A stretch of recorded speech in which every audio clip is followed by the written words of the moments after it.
Today, we're going to dive into a really powerful and honestly often misunderstood idea from the 16th century theologian John Calvin. It's a concept that kind of turns our modern ideas about happiness and success on their head. And it all starts with one big question. So let's just start right there. Are you supposed to be living your best life right now? Or is your real ultimate hope fixed on something later? Seriously, think about it. Your answer to that question pretty much shapes everything. And in our culture today, you basically see two big answers to that question. On one side, you've got the prosperity gospel, which is all about your best life now, getting personal peace, happiness, success. On the other, you have the social gospel, which is focused on creating our best world now through social and political change. Now, they look really different on the surface, right? But here's the kicker. They share the exact same core demand. They want results, and they want them now. So let's take a closer look at this mindset, what we're calling the now gospels. At their heart, both of these ways of thinking are just impatient. They're tired of that old idea of waiting for some pie in the sky when you die. But the problem with demanding everything now is that it risks turning God into, well, a tool to get what we want, whether that's a new car or a perfect society. It puts the power to fix everything right back into our own hands. Okay, so if that's the problem, what's the alternative? Well, this is where John Calvin comes in with a kind of radical third way, this deep, profound hope for a future life. And let's be super clear. For Calvin, this hope was not about escaping the world. It wasn't about ditching this physical planet. It was a confident hope in the complete renewal of this world, and that includes our actual physical bodies. The idea isn't to leave Earth, it's that heaven is coming to remake Earth. And this whole thing is grounded in the belief that Christ's resurrection actually happened. To really get what Calvin is saying, it helps to know what he's not saying. This is not the old Greek idea from guys like Plato, where your soul is trapped in your body like a prison and can't wait to get out. Nope. Calvin's hope is totally different. It's about the resurrection of the body and the renewal of the physical world. It's a massive, massive difference. And this hope, it's not some boring, passive thing. I absolutely love this analogy from the source material. It's not like that miserable feeling of waiting for a delayed flight at the airport. It's like a little kid on Christmas Eve, just vibrating with excitement.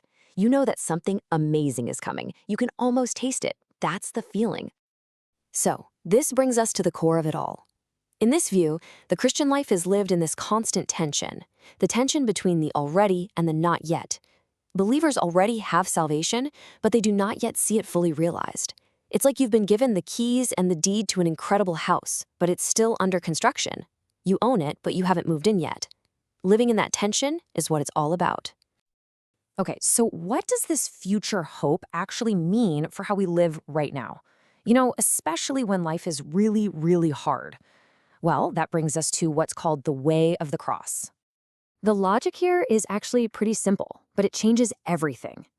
If you know without a doubt how the story ends, if your ultimate future is completely secure, then it frees you up to handle the struggles of today.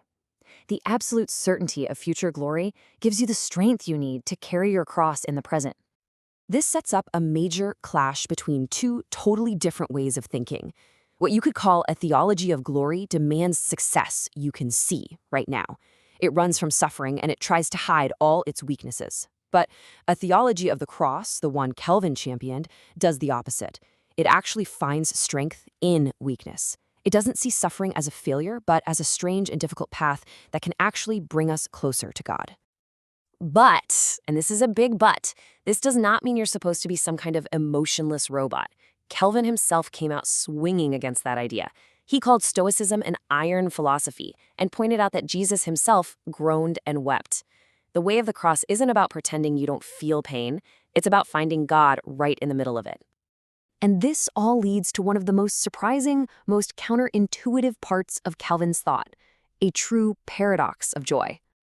Okay, hang with me here because this is going to sound harsh at first. Calvin writes that to really long for the future life, you first have to develop a contempt for the present life. Yikes, right?